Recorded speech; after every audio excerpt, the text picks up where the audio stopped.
Halo pemirsa, salam sehat untuk kita semua. Jumpa lagi bersama saya Jana Miani dalam program Teras Negeri. Program Teras Negeri dapat Anda saksikan di kanal YouTube Tempo.co. Tamu kita kali ini adalah Bapak Bupati Teluk Bintuni dari Provinsi Papua Barat, Bapak Petrus Kasihio. Halo Bapak.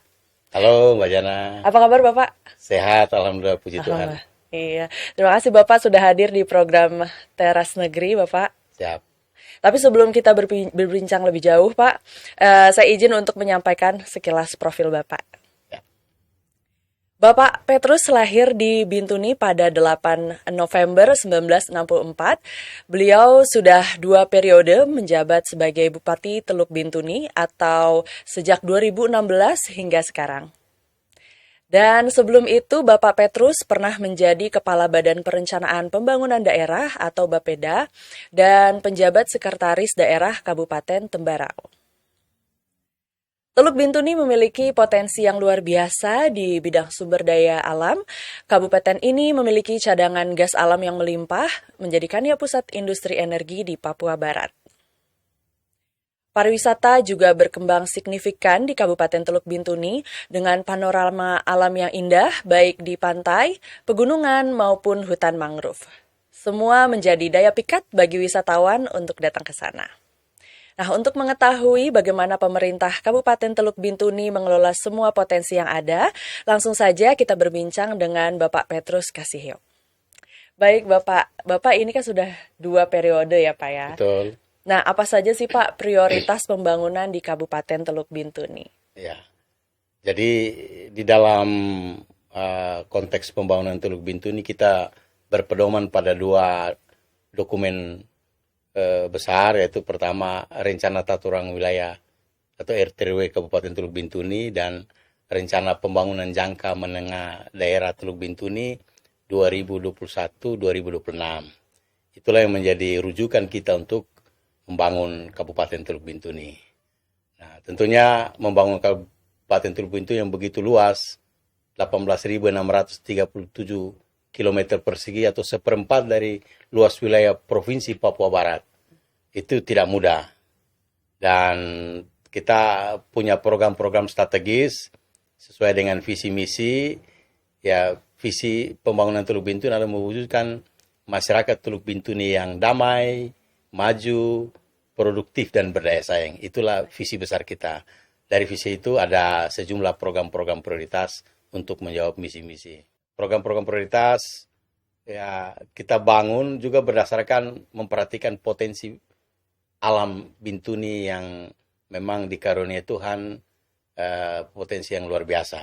Tentunya selain yang ada di dalam bumi, yang ada di permukaan bumi, bahkan yang ada di udara, itu menjadi karunia terbesar. Ya, satu sektor andalan adalah minyak dan gas bumi.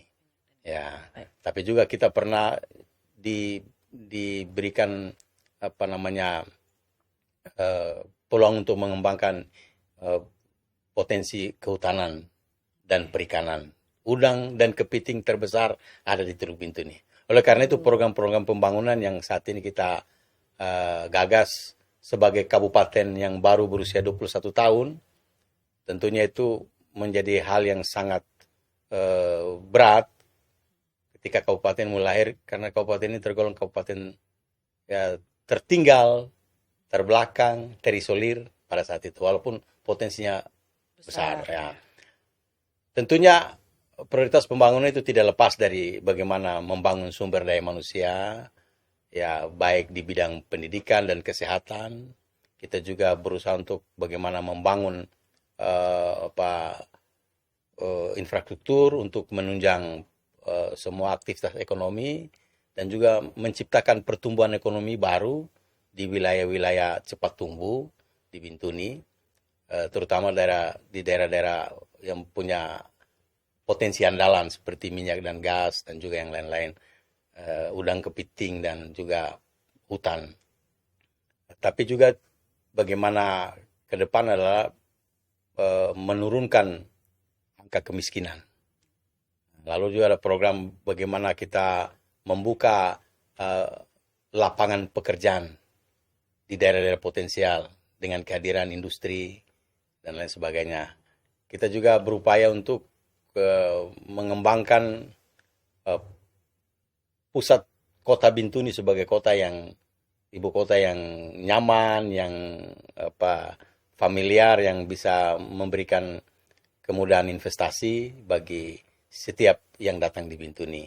Dan ada sejumlah pembangunan lain bagaimana juga menyiapkan birokrasi yang handal sebagai ujung tombak dalam mewujudkan proses-proses pembangunan.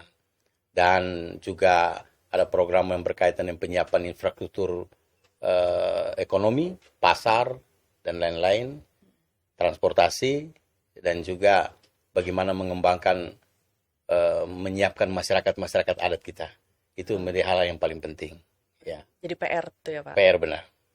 Baik, Bapak tadi sempat menyinggung program-program unggulan nih Pak. Nah, boleh dijelaskan Pak program-program apa saja yang sudah diluncurkan pemerintah daerah untuk meningkatkan kesejahteraan masyarakat? Ya, dari program-program pembangunan yang tadi secara global saya sampaikan, pendidikan, kesehatan, dan lain-lain itu, ekonomi, infrastruktur, dan lain-lain. Ada yang namanya 16 program unggulan yang saya katakan program pro rakyat.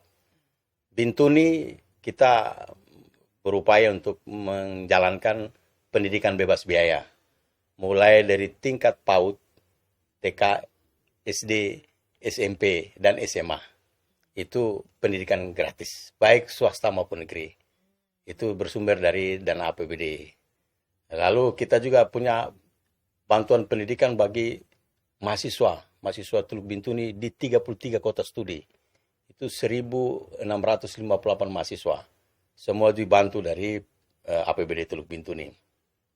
Kita juga punya program pelayanan kesehatan gratis. Mulai dari tingkat pertama melayani di puskesmas, rumah sakit gratis, sampai rujukan dibantu. Juga ada peningkatan kualitas tenaga kerja yang kita latih putra-putra Papua yang sudah bekerja di sektor migas di seluruh dunia. Ada di Batam, ada di Qatar, ada di Jakarta, seputaran Jakarta, di proyek-proyek di luar negeri beberapa tempat. Bahkan kita sudah siapkan untuk yang nanti masuk di smelter Freeport yang ada di Gresik. Itu anak-anak Papua yang disiapkan untuk bekerja. Sekolahnya gratis, siap menjadi tenaga. Mereka punya 2 lisensi. Lisensi bisa bekerja di dalam negeri maupun di luar negeri. Ya. Lalu ada program bantuan modal usaha untuk mengembangkan UMKM. Setiap tahun kita anggarkan. Tanpa agunan, langsung bekerja sama dengan Bank Mandiri dan Bank BRI untuk menyalurkan kepada UMKM. Ya, mama-mama Papua yang biasa berjualan sembako atau lain itu dengan modal minimal 5 juta per unit usaha. Itu berjalan terus. Ada juga strategi untuk mengembangkan daerah pinggiran seperti dana padat karya untuk distrik-distrik atau kecamatan-kecamatan yang membuka lapangan kerja di kecamatan.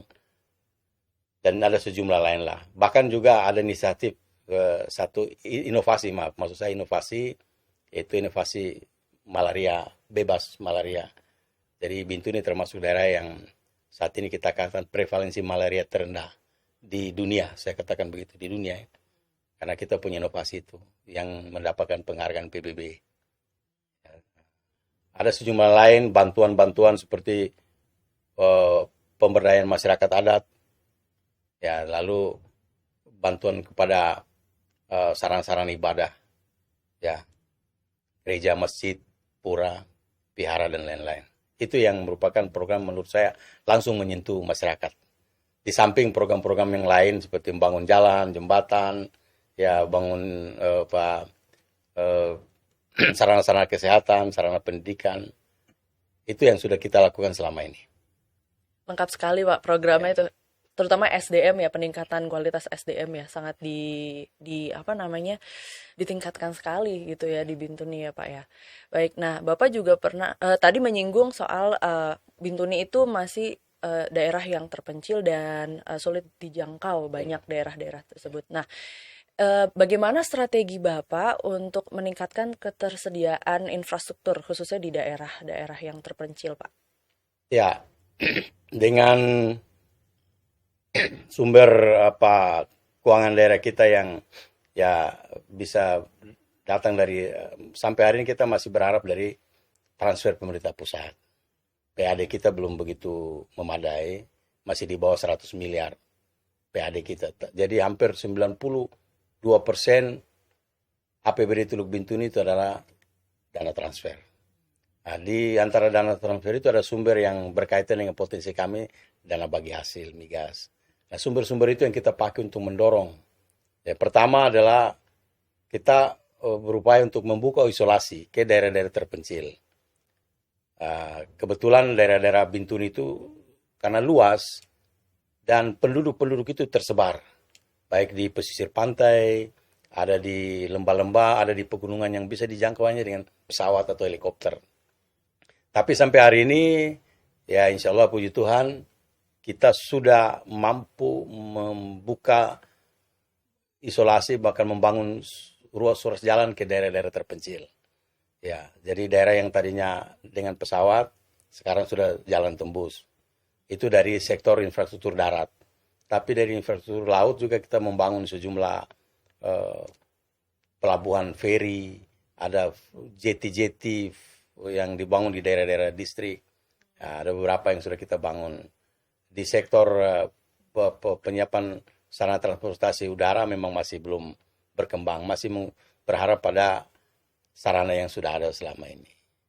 Itu kira-kira dari sektor-sektor pembangunan infrastruktur. Jadi memang infrastruktur itu yang paling besar menyerap sumber dana pembangunan kita. Ya.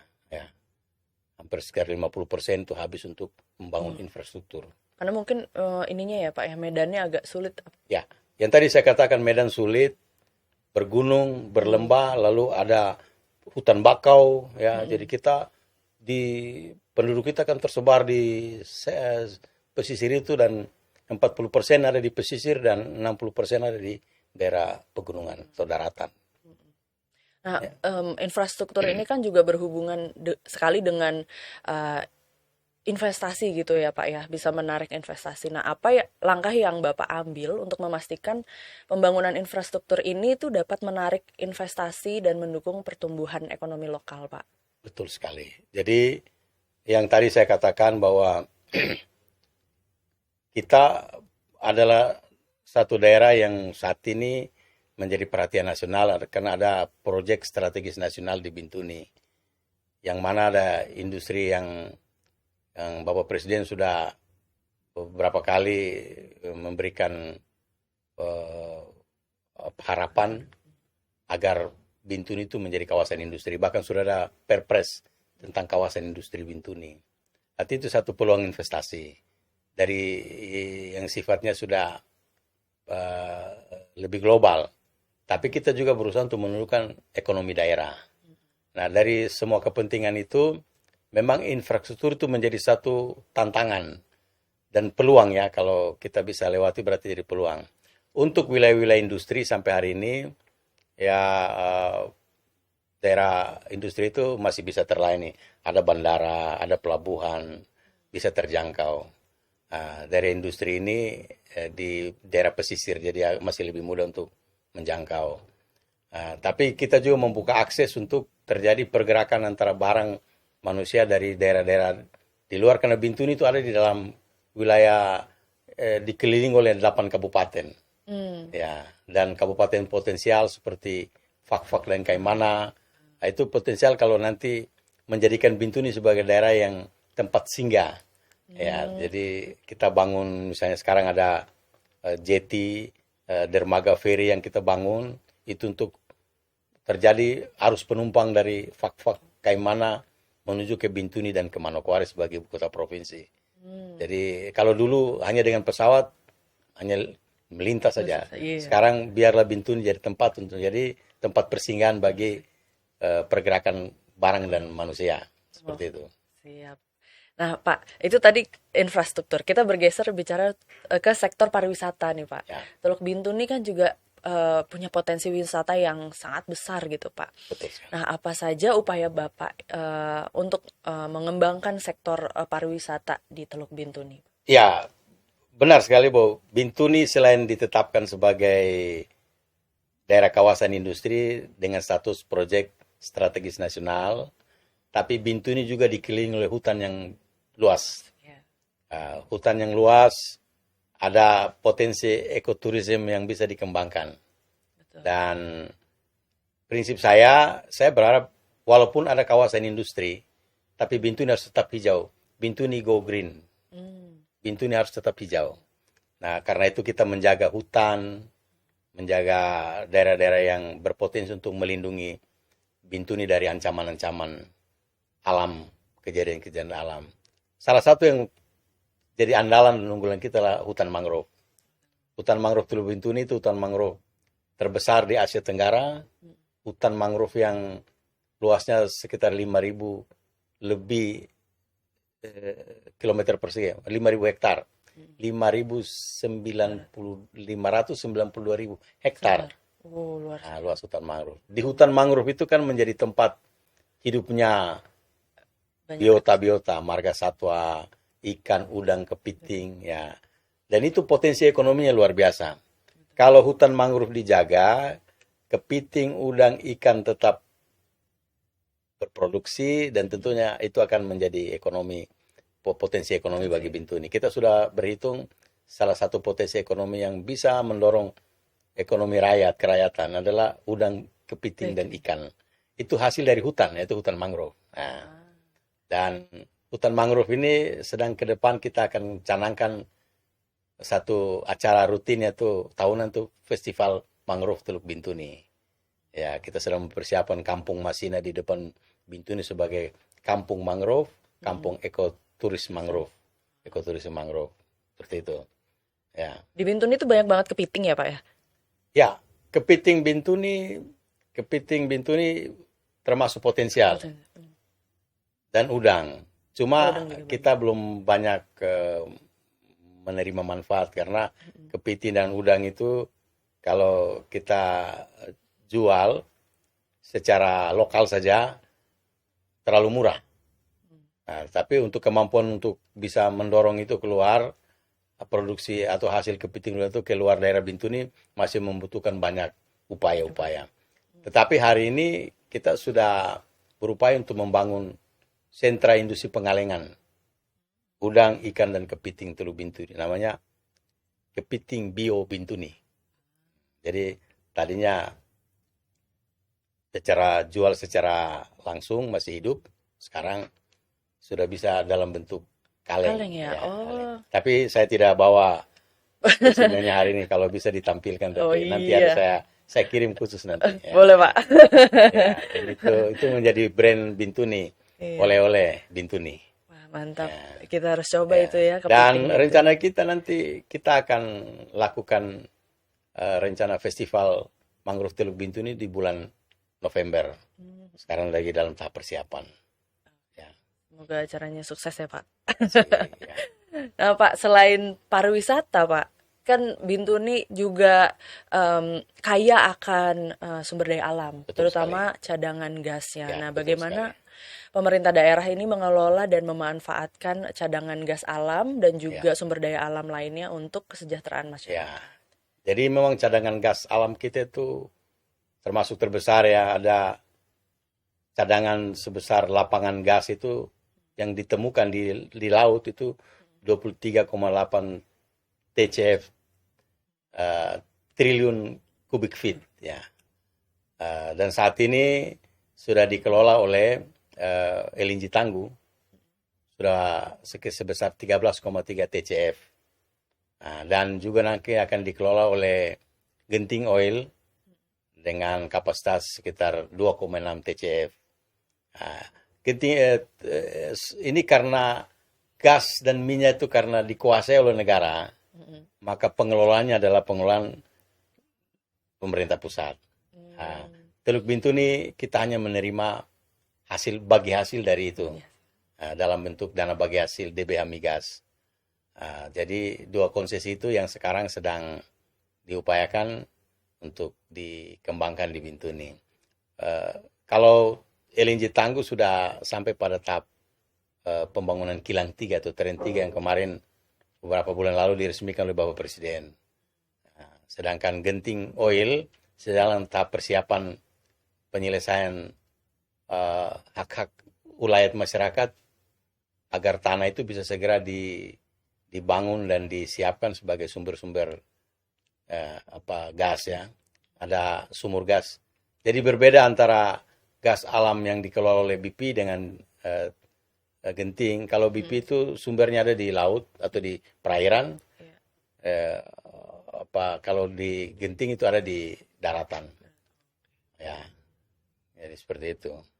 Tentunya kita menerima manfaat itu dalam bentuk dana bagi hasil. Tapi juga ada tanggung jawab perusahaan. CSR yang dilaksanakan oleh perusahaan untuk masyarakat yang terkena dampak. Ya, seperti itu. Program-program CSR-nya itu ya sudah berjalan selama ini. Ada yang bagus, ada juga yang masih perlu diperbaiki lagi. Dari CSR baik BP Tangguh maupun nanti ke depan kita berharap Genting Oil juga demikian. Belajar dari apa yang sudah ada selama ini.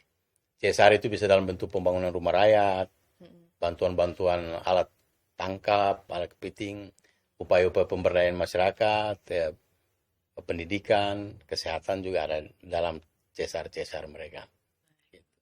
Dalam pengelolaan sumber daya alam dan energi ini kan butuh kolaborasi juga ya Pak ya. Betul sekali. Nah, kira-kira apa strategi pemerintah itu dalam menarik investor khususnya untuk mengembangkan sektor energi dan sumber daya alam ini Pak? Baik, yang pertama ya kita harus menyiapkan lahan. Kita berencana bahwa hilirisasi gas itu akan mendapatkan perhatian besar dan lokasinya ada di Bintuni. Maka itu kita siap kawasan industri Onar, salah satu daerah, menjadi kawasan industri terpadu, yang lahannya itu akan kita bebaskan. Jadi menjadi aset pemerintah daerah. Ikut berkolaborasi dengan kepentingan investasi maupun pemerintah pusat, agar kita tidak hanya jadi penonton. Ya, jadi Bintuni pertama mendukung program strategis nasional dengan menyiapkan lahan, menyiapkan masyarakat, juga membantu dalam perizinan-perizinan. Ya, kita butuh perizinan cepat sesuai dengan instruksi Bapak Presiden agar jangan ada hambatan dalam perizinan investasi. Tetapi juga di dalam konteks mengembangkan investasi di tanah Papua tidak semudah di tempat lain. Karena masalah tanah ulayat itu menjadi salah satu ya katakanlah hal yang sangat sensitif ya, sensitif dan itu perlu ini diatur dengan baik. Tapi selama ini kita berupaya melihat bahwa investasi jalan, tapi masyarakat adat pun juga harus diperhatikan. Hak-hak masyarakat adat Papua harus diperhatikan, terutama menyangkut tanah, tanaman tumbuh dan lain-lain. Kalau pemerintah ataupun perusahaan menggunakan harus ada kompensasi.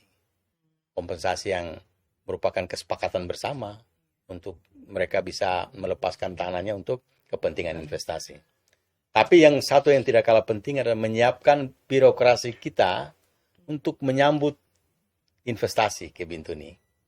Kita saat ini ada membangun kantor PTSP dan kantor untuk investasi ya, penanaman modal dan investasi di Bintuni yang representatif. Juga nanti sedang disiapkan mall pelayanan publik agar investasi itu bisa menjadi harapan Bintuni ke depan dan orang ingin berinvestasi ke Bintuni karena ada kemudahan-kemudahan yang ada. Dari sisi perizinan, tapi dari sisi kepastian hukum menyangkut hak-hak tanah dan lain sebagainya. Itu yang sedang kita siapkan.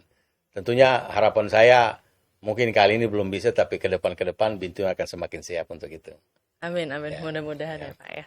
Nah Pak, di awal kita sempat membahas tentang program-program unggulan, termasuk ada di situ pendidikan dan kesehatan ya Pak. Nah, ini kan berhubungan juga dengan kualitas hidup masyarakat. Betul ya Pak ya.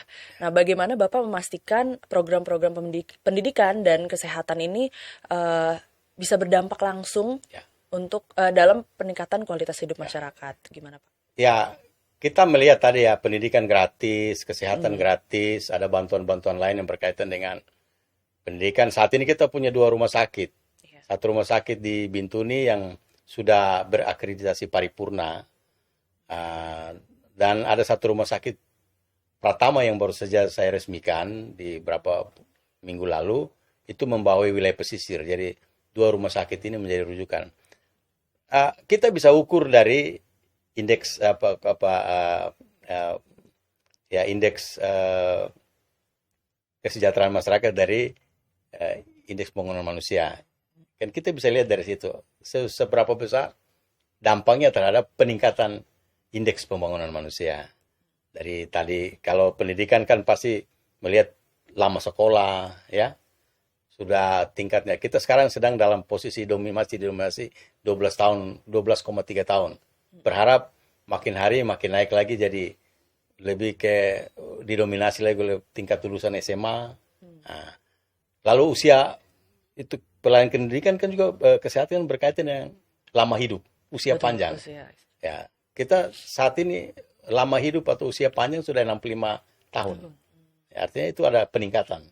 Nah, lalu juga bisa berimplikasi pada kemampuan rata-rata ekonomi keluarga.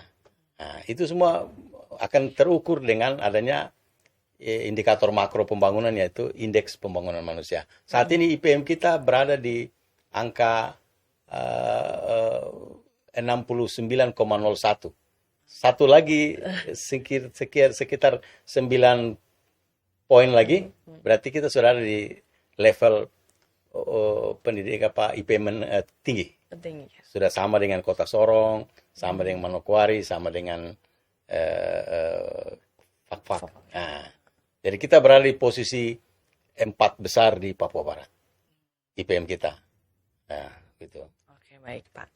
Nah Bapak, tadi kan kalau di sektor pariwisata tuh Bapak sempat membahas tentang ekoturism lah ya, tentang ramah lingkungan. Ya. Nah, kali ini bagaimana Bapak memastikan pengembangan industri dan investasi ini tetap berkelanjutan dan ramah lingkungan, Pak? Baik.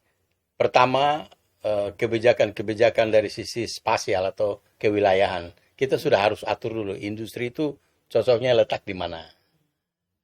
Berdasarkan tata ruang wilayah kita sudah tempatkan industri ada di daerah yang namanya distrik Sumuri namanya. Itu daerah industri khusus.